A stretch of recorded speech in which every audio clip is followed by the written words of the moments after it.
भाजी म्हणजे तसा ताजा भोपळा दिसला, की कधी घेऊन त्याचे भोपळ घारगे बनवते असं होतं. काय करायचं भोपळा घ्यायचा, त्याच्या मागचं साल काढून तो कट करायचा.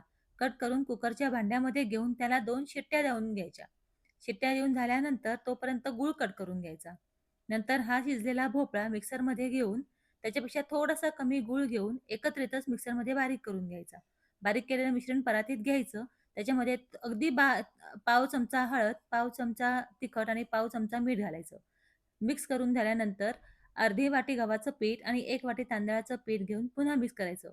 जोपर्यंत गोळा घट्ट तयार होत नाही तोपर्यंत थोडं-थोडं तांदळाचं पीठ घालून अशा पद्धतीने मळून घ्यायचं.